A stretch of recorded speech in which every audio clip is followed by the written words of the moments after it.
Hi guys, අද අපි බලන්න යන්නේ අපගේ ERP නැත්නම් POS system එකට purchasing එකක් add කරන ආකාරය. මුලින්ම ඔබගේ username එක and password කීය ඇතුළු කර sign in වන්න. sign in වීමෙන් පසුව අපට purchasing නම් බටන් එකක් මෙතන පෙන්නනවා. මේ purchasing බටන් එක ක්ලික් කරලා create purchase වලට යන්න. ඉස්සෙල්ලාම අපි බලමු අප ළඟ නැති item එකක් කොහොමද add කරන්නේ කියලා. add වලට ගිහිල්ලා ඉස්සලා මෙතනින් අපි අපගේ item එකේ ID එක මෙතන අප වෙනත් item එක barcode එකක් තිබේ නම් මෙතන කෙලින්ම barcode එක scan කරන්න. එහෙම නැත්නම් අපි shop එකේ නම දාලා ID එකක් scan කරනවා. ඊට පස්සේ අප දාන දවස badge එකක් විදියට create කරගන්න. උදාහරණයක් ලෙස නම් 2026යි 7යි 3 මේක badge එකක් විදියට දාලා save කරගන්න.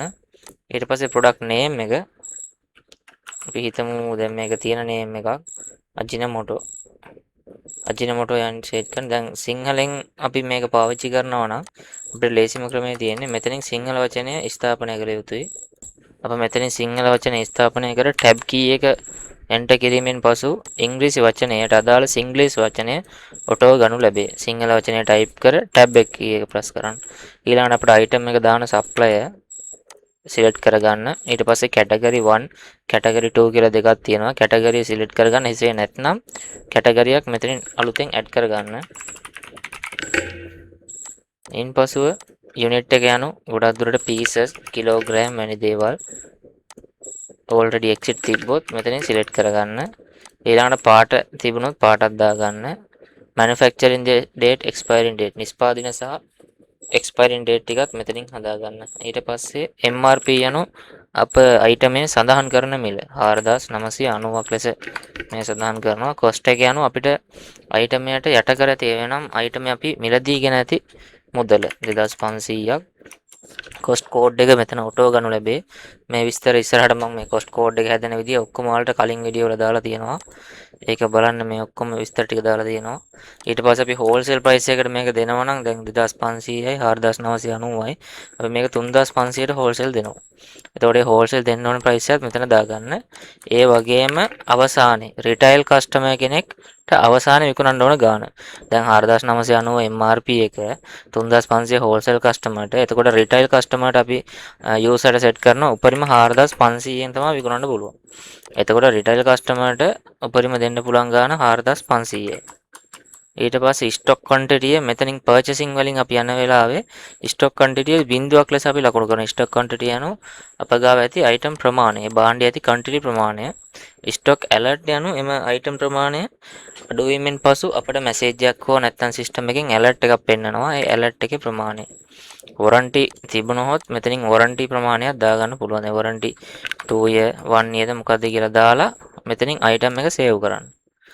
සේව් කිරීමෙන් පසු මෙතනට item පැමිණෙනවා. දැන් මේක purchasing කරන තැන මෙතන ඔයාලට serial මොන හරි තිබ්බනම් දැන් mobile shop එක වගේ නම් serial එනවා. එතකොට එයාට කරන්න පුළුවන් මෙතනින් ගිහිල්ලා එයාගේ serial ටික scan කරනවා. serial ටික scan කරන්න මෙතනින් එයාගේ serial ටික add වෙනවා. ඊට පස්සේ මෙතනින් update කරන්න තියෙන්නේ. එතකොට ඒ serial ප්‍රමාණයට හරියන්න මේ item ප්‍රමාණයත් add වෙනවා. එහෙම serial නැත්නම් ඔයාලට කරන්න තියෙන්නේ මෙතන quantity edit icon එක තියෙන්නේ. දැන් මෙතන අපිට වැටෙන්නේ බිඳුව කියලානේ. ඒත් මේක ක්ලික් කරලා මෙතනින් 10ද එහෙම හදාගන්න. 10 නම් 10ක්, 5ක් නම් 5ක්. serial දාන වෙලාවට ඒක ඔටෝ ගන්නවා. එහෙම නැත්නම් මෙතනින් serial නැති item වලට මෙතනින් හදාගන්න. ඊට පස්සේ මේ ටික හරිද. මේ වගේම තව item එකක් අපිට add කරන්න පුළුවන්. දැන් බිලට ඒ දාම බිල 27. දැන් මෙතන අපි දානවා අපි දැන් මේ 7යි 3නේ. ඒ දවස select කරා. item එකේ නම select කරා. සිංහල එකක් තිබ්බොත් සිංහල වචනේ ගහලා tab එක click කරපුවම මෙතන ඒකට දාලා ඉංග්‍රීසි වචනේ වැටෙනවා.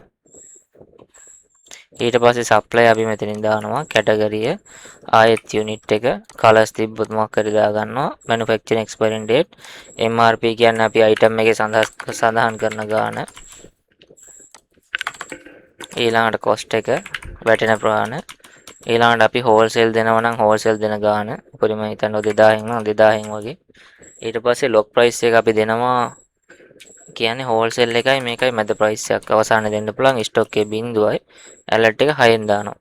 මෙතනින් දැන් මේ සිස්ටම් එකේ අපි දැන් මෙයාගේ සිස්ටම් එකේ තියෙන හෝල්සේල් ප්‍රයිස් එක පර්සන්ටේජ් දාන්න බැරි විදියට. මේක දැන් ඉස්සරහට අපිට ෆෝම් එකකින් මේක හදාගන්න පුළුවන් පර්සන්ටේජ් දාන්න.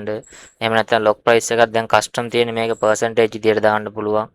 ඕන විදියට මේක හදාගන්න පුළුවන්. ඉස්සරහට එන වීඩියෝ වල ඒවත් මම කියන්නම්. ඊට පස්සේ වොරන්ටි පීරියඩ් එකක් තිබ්බොත් ඒකත් දාගෙන ආය අයිටම් එකක් සේව් කරනවා. එතකොට දැන් මේ අපිට වැටලා තියෙන බිල ක්‍රෙඩිට් බැලන්ස් එක 12500යි. මේ විදිහට ඒ සප්ලයර්ගේ බිල හැදීගෙන යනවා. දැන් මෙතනින් අර විදිහට දාදී අපි සප්ලයර් දාන්න ඕනේ නැහැ. එකම සප්ලයර්ගෙන යන්නේ. අපි ඊට පස්සේ මෙතනින් සප්ලයර් ආයි සිලෙක්ට් කරන්න ඕනේ. සිලෙක්ට් කරලා මෙතනින් ඒ සප්ලයර්ගේ අපිට අවිල්ලා තියෙන බිල් නම්බරය දාන්න ඕනේ. දාලා බිල් ඩේට් එක කවදාද අවිල්ලා තියෙන කලින් එකක් නම් අපි හිතමු පළවෙනිදා නම් පළවෙනිදා දානවා. ඊට පස්සේ මේ ටික හරි. මේ ටික අවශ්‍ය නැහැ. කෙලින්ම අලුතෙන් ඇඩ් කරන ඒවාට. දැන් අපි හිතන්නකෝ මේකේ අපේ දැන් තියෙනවා මේ අලුතෙන් ඇඩ් කරපු කෑලි ගාන හදනවා 20ක්. මේකේ සීරියල් නැතුව අපි නිකන් හදන්නේ 20යි. දැන් මේකටම අපේ කියනවා දැන් පරණ අයිටම් එකක් තියෙනවා. හිතන්න ප්‍රොඩක්ට් එකක් Dandex cooling. මේ අයිටම් එක අපේ දැන් කලින් තිබ්බ එකක්. දැන් මේ Dandex cooling කියන අයිටම් එක අපි ගන්නවා කලින් තිබ්බ එක. එතකොට අපි අලුත් කොස්ට් එක මේකේ වෙන්නේ රුපියල් 200ක්. එතකොට මෙතන අලුත් කොස්ට් එක ගාලා එන්ටර් එක ඔබන්න ඕනේ. අලුත් කෑලි 10ක් ඇවිල්ලා තියෙනවා. එතකොට මෙතනින් අපිට ඇවරේජ් කොස්ට් එකක් හැදෙනවා. මේ කෑලි කලින් තිබ්බ 136යි දැන් 10යි 146 එකතු වෙලා සාමාන්‍ය රුපියල් 200 නම් ඇවරේජ් කොස්ට් එක කීයද? සාමාන්‍ය මේකේ කෑලි දෙකක් නේ මයිනස් තියලා තියෙන්නේ. මේ කෑලි නෑ දෙකක් අඩු මේ කියන්නේ නැති වෙලාවේ දෙකක් විකුණලා තියෙනවා. එතකොට මෙතන මේ 200ම තමයි ගාන. ඊට පස්සේ MRP එක මෙතනින් අපිට අලුත් ප්‍රයිස් එක විකුණන ප්‍රයිස් එක වෙනස් කරගන්න පුළුවන්. වෙනස් කරලා එන්ටර් කී එක ඔබන්න. ආයේ මේකත් හෝල්සේල් ප්‍රයිස් එකත් වෙනස් කරගත්තා. ලොක් ප්‍රයිස් එකත් වෙනස් කරගෙන සීරියල් නම්බර් තිබුණොත් ඒ අයිටම් එකට සීරියල් අදාළ නම් මෙතනින් අලුත් සීරියල් ටිකක් දාලා එන්ටර් කරන්න පුළුවන්. එහෙම නැත්නම් මෙතනින් අප්ඩේට් කරන්න. එතකොට ඒ අයිටම් එකත් මෙතනට එනවා. එතකොට ඔක්කොම අයිටම් 3යි. දැන් අපි බිල චෙක් කරපුවාම මෙතනින් ක්‍රෙඩිට් බැලන්ස් එක ඒ ගාන එන්න ඕනේ.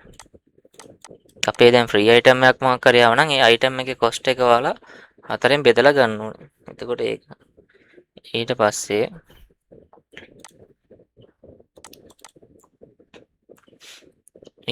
මේ ටික හරි. ඊට පස්සේ අපිට කරන්න තියෙන්නේ මේ බිලට අදාළව මෙතනින්ම දැම්ම හැකි කෑෂ් දෙනවා නම් 51500 කෑෂ් විදිහට මේකට පේ කරනවා. එහෙම නැතුව අපි මෙයාට කෑෂ් දෙනවා රුපියල් 1500ක්. ඊට පස්සේ අපි යාට බැංක් ට්‍රාන්ස්ෆර් කරනවා 20000ක්. HVC ඊට පස්සේ මෙයාට අපි ආයෙ නැත්තම් චෙක් එකක් දෙනවා තව. චෙක් එකක් දෙනවා 30000ගේ බැලන්ස් එකට. නැත්තම් මෙයාට සාමාන්‍යයෙන් අපි 20000ක බැලන්ස් එක චෙක් එකක් දීලා තව ඉතුරු වෙනවා 10000. එතකොට මෙහෙම දාලා මේක අපි සේව් කරනවා. චෙක් නම්බර් එකක් දාලා ඊට පස්සේ චෙක් ඩේට් එක දාන්න ඕනේ 16 දාලා සේව් කරනවා.